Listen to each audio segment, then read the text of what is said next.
Lahore high court کے justice علی باقر نجفی 50 روپے سے صرف 50 روپے سے 50 کروڑ تک کیسے پہنچے؟ اس کو آپ تمثیل سمجھ لیجئے 50 کروڑ کو، یہ 50 ارب بلکہ 50 خرب بھی ہو سکتے ہیں۔ جوڈیشل کمیشن نے سپریم کورٹ کے جج کے لیے لاہور ہائی کورٹ کے جسٹس باقر نجفی کے نام کی منظوری دے دی۔ چیف جسٹس یحییٰ فریدی کی زیر صدارت جوڈیشل کمیشن کا اجلاس ہوا، جس میں سپریم کورٹ میں تعیناتی کے لیے کئی ناموں پر غور کیا گیا۔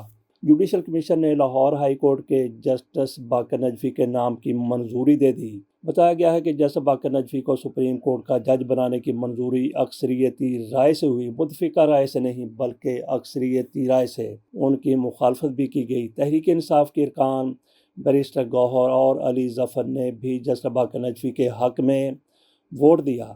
جسٹس باقر نجفی کی تقرری 9-4 کی اکثریت سے ہوئی۔ 4 ارکان جوڈیشل کمیشن نے تقرری کی مخالفت کی۔ ووٹ دینے والوں میں ان کی مخالفت میں chief justice Yahya Khan Afridi, justice Mansoor Ali شاہ، جسٹس منیب اختر اور جسٹس جمال خان مندوخیل شامل تھے۔ جسٹس شجاعت علی خان سے متعلق آبزرویشن حذف کرنے کا فیصلہ بھی 4-9 کی اکثریت سے ہوا۔ چیف جسٹس اور جسٹس منصور علی شاہ نے آبزرویشن حذف کرنے کی مخالفت کی اور جسٹس منیب اختر، جمال خان مندوخیل نے بھی اکثریتی فیصلے سے اختلاف کیا۔ Chief justice Lahore high court justice Aalia Neelum کے نام پر غور کیا گیا اور ارکان کی اکثریت نے اتفاق کیا کہ جسٹس عالیہ نیلم بطور chief justice Lahore high court آسن انداز میں اپنی ذمہ داریاں نبھا رہی ہیں۔ جسٹس شجاعت علی خان اور جسٹس باقر نجفی کے خلاف کمیشن کی مخالفانہ رائے متفقہ طور پر حذف کرنے کی منظوری بھی دے دی گئی۔ میڈیا سے گفتگو میں ممبر جوڈیشل کونسل آسن بھون کا کہنا تھا کہ خوشی ہے کہ پہلی مرتبہ حکومت اور اپوزیشن نے اتفاق رائے سے فیصلے کیے۔ 26ویں آئینی ترمیم کے بعد پہلی بار اتفاق رائے سے فیصلے کیے گئے ہیں۔ بھون صاحب بلکہ بھون صاحب، کئی لوگ ان کو بھون کہہ دیتے ہیں، بالکل غلط کہتے ہیں۔ یہ کبھی وکٹ کی اس طرف کھیلتے ہیں، کبھی وکٹ کی دوسری طرف کھیلتے ہیں۔ بہرحال آج کل مسلم لیگ نون کے انتہائی قریب ہیں۔ یہ وہی صاحب ہیں، وہی حضرت ہیں، وہی شخصیت ہیں جو کسی دور میں جسٹس حمید ڈوگر کی سفارش پر لاہور ہائی کورٹ کے جج بھی بن گئے تھے، اور پھر جب چیف جسٹس پاکستان افتخار محمد چودھری بحال ہوئے تو ان کو گھر جانا پڑ گیا تھا۔ یہ وہی بھون صاحب ہیں جو آج کل بڑی ٹپوسیاں مار رہے ہیں۔ رجیم کے ساتھ کھڑے ہو گئے تو چیف جسٹس سے بھی زیادہ ان کے اختیارات ہیں۔ کہا جاتا ہے کہ بعض فیصلے ان کی طرف سے لکھ کے دے دیے جاتے ہیں اور سپریم کورٹ کی طرف سے بھی وہ فیصلے خصوصی طور پہ قاضی فائز عیسیٰ کے بطور چیف جسٹس ہونے کے دوران فیصلے پڑھ کے سنا دیے جاتے تھے۔ یہ آسن بھون صاحب ہیں۔ بات ہم نے کی تھی جسٹس علی باقر نجفی صاحب کی کہ 50 روپے سے 50 کروڑ کے کیسے ہو گئے۔ 50 کروڑ بھی نہیں بلکہ 50 ارب 50 خرب کے بھی ہو سکتے ہیں۔ سابق وزیر اعظم میاں نواز شریف کو بیرون ملک جانے کی اجازت 16 نومبر 2019 کو لاہور ہائی کورٹ کے 2 رکنی بینچ کی طرف سے دی گئی تھی، جس کی سربراہی کر رہے تھے جناب جسٹس علی باقر نجفی اور جسٹس سردار احمد نعیم بینچ میں دوسرے جج کے طور پر شامل تھے۔ عدالت نے وفاقی حکومت کی جانب سے عائد کردہ 7 ارب روپے کی انڈیمنٹی بانڈ کی شرط کو معطل کرتے ہوئے نواز شریف کو 4 ہفتوں کے لیے علاج کی غرض سے بیرون ملک جانے کی اجازت دے دی تھی۔ اس فیصلے کے تحت نواز شریف اور شہباز شریف نے 50 روپے کے اسٹامپ پیپر پر الگ الگ بیان حلفی جمع کروائے، جن میں انہوں نے نواز شریف کی صحت یابی کے بعد وطن واپسی کی یقین دہانی کروائی تھی۔ لہٰذا یہ اجازت لاہور ہائی کورٹ کے جسٹس علی باقر نجفی اور جسٹس سردار احمد نعیم پر مشتمل بینچ نے دے دی تھی، اور اس کے لیے 50 روپے کے اسٹامپ پیپر پر بیان حلفی جمع کروایا گیا تھا۔ تو اس طرح سے ناظرین جناب جسٹس علی باقر نجفی 50 روپے سے 50 کروڑ تک پہنچ گئے۔ جسے اللہ رکھے اسے کون چکھے۔ یہ آصف علی زرداری کی بیماری کو دیکھ کر فکرہ سامنے آ جاتا ہے۔ آصف علی زرداری کتنے بیمار ہوئے۔ ان کو نواب شاہ سے اٹھایا گیا، کراچی لے جایا گیا، وہاں پہ ضیاء الدین ہاسپٹل میں ان کا علاج کر رہے تھے ڈاکٹر عاصم۔ زرداری صاحب کے بارے میں مختلف خبریں سامنے آ رہی تھی۔ کئی کی طرف سے کہہ دیا گیا کہ آصف علی زرداری انتقال کر چکے ہیں، وہ اگلے جہان جا چکے ہیں، لیکن ان کی موت کو چھپایا جا رہا ہے۔ یہ کچھ مخالفین کی طرف سے ایسی افواہیں یا دورفنتنیاں چھوڑی گئیں جو بالکل غلط ثابت ہوئیں۔ آصف علی زرداری، جن کے ساتھ ان کا جہاز بطور صدر روح کی طرح رہتا تھا، اس کو بھی کراچی سے واپس اسلام آباد بھیج دیا گیا۔ یہ دیکھتے ہوئے، یہ سوچتے ہوئے کہ آصف علی زرداری کا اب زیادہ دیر تک بچ جانا ممکن نہیں ہے، آصف علی زرداری صاحب کا جہاز اسلام آباد آ گیا۔ آصف علی زرداری صاحب ضیاء الدین ہاسپٹل میں داخل تھے۔ ان کی بیماری کے حوالے سے طرح طرح کی کیا سرائیاں ہو رہی تھیں، چہمگوئیاں ہو رہی تھیں۔ اس میں تو کوئی شک نہیں، ان کی جان کنی کے عالم کو دیکھتے ہوئے کچھ لوگوں کی طرف سے سورہ یاسین کا تلاوت کا سلسلہ بھی شروع کروایا گیا۔ لانڈی جیل کے قیدیوں کی طرف سے باقاعدہ ان کے لیے قرآن خوانی رکھی گئی۔ قرآن خوانی قیدیوں کی طرف سے اس لیے رکھی گئی کہ اللہ تعالیٰ ان کو صحت یاب کرے۔ باقی آصف علی زرداری واقعی بیمار تھے۔ کچھ لوگوں کی طرف سے یہ بھی کہا گیا کہ یہ سیاسی بیماری ہے، صرف اور صرف نہرو کے حوالے سے مخالفانہ بیان دینے کے لیے، اس سے بچنے کے لیے آصف علی زرداری صاحب ہاسپٹل میں داخل ہو گئے ہیں۔ میں سمجھتا ہوں کہ ایسا ہرگز نہیں ہے، کیونکہ جب بھی آصف علی زرداری کو سیاسی بیماری چمٹتی ہے تو وہ بھاگے بھاگے فوری طور پر کوئی بھی لمحہ ضائع کیے بغیر دبئی چلے جاتے ہیں۔ جب ان کو اصل بیماری ہوتی ہے تو پھر ان کو ضیاء الدین ہاسپٹل میں داخل کروایا جاتا ہے۔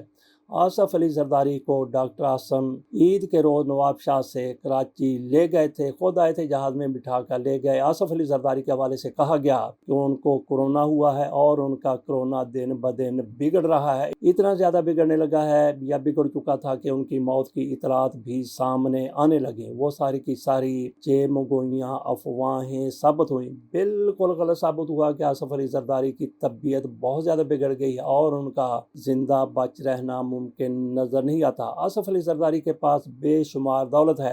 اب تو کہا جا رہا ہے کہ موت کا علاج بھی دریافت ہو چکا ہے، بندہ 1000 سال تک زندہ رہ سکتا ہے۔ آصف علی زرداری کے پاس اربوں نہیں، خربوں نہیں، بلکہ خربوں، 1 خرب میں، 1 ٹریلین میں 1000 ارب ہوتے ہیں۔ ان کو آپ ڈالر کہہ لیں، پاؤنڈ کہہ لیں یا جو بھی کرنسی، دینار کہہ لیں، درہم کہہ لیں، جو بھی کہنا ہے کہہ لیں، آصف علی زرداری کے پاس اس سے بھی زیادہ دولت ہے، اور اپنے آپ کو زندہ رکھنے کے لیے کئی سال تک، 100 سال تک، 1000 سال تک وہ جتنا بھی ہو سکتا ہے پیسہ خرچ سکتے ہیں۔ نئی ٹیکنالوجی سے ہو سکتا ہے کہ سب سے پہلے دنیا میں جناب آصف علی زرداری صاحب ہی استفادہ کریں۔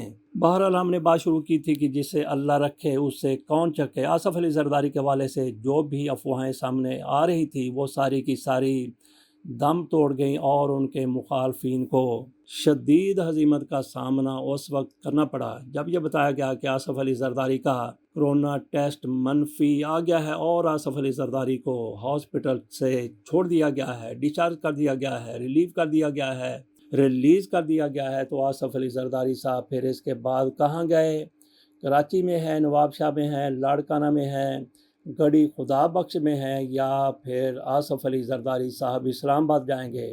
تو باقی ان کی کتنی کریٹیکل پوزیشن تھی، پارٹی کی طرف سے دعائیہ کلمات کے لیے کہا جا رہا تھا، حتیٰ کہ شہباز شریف صاحب کی طرف سے بھی کہا گیا کہ قوم آصف علی زرداری کے لیے دعا کرے، ان کی صحت بہت زیادہ بگڑی ہوئی ہے۔ میاں شہباز شریف صاحب کیا دعا کر رہے تھے؟ آصف علی زرداری کی جان کنی کے عالم سے نجات کی، یا پھر ان کی واقعی صحت کے حوالے سے دعا کر رہے تھے؟